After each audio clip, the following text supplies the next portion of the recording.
So it is late spring in Tokyo, but it feels as if it is early summer already. I think the temperature is something like 25 degrees centigrade, which is, I don't know how to convert that to Fahrenheit.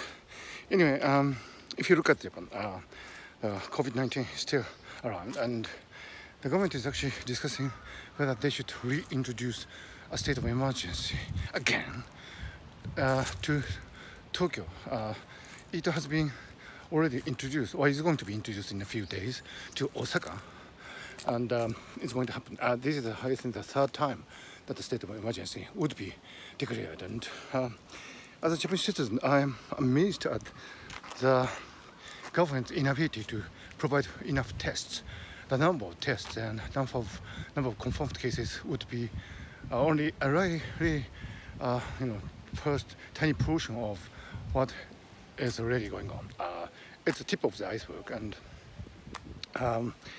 it's a case where the sluggish way of doing business in the government is making a really bad influence on our everyday life. And when you look at that, you do notice something, that in the private sector, of course, things are going really fast, and the so-called digital transformation.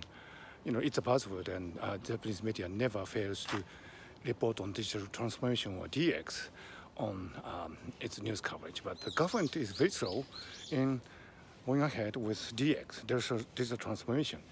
And the problem is that for many, many years now, the public sector has regarded as a relationship with government as something that in which they would be able to get some subsidiaries, money from the government, and that's the only relationship that the public sector would think of in terms of helping the government. And many people stay away from anything related to the government because they know that it is something dominated by the old boys network, never old girls network, mind you.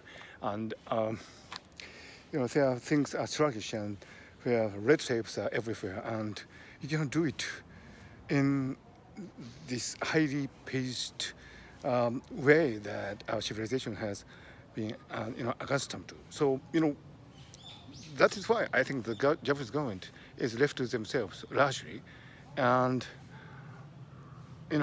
go about their business in this outdated way of fax and hanko stamps and red tapes everywhere.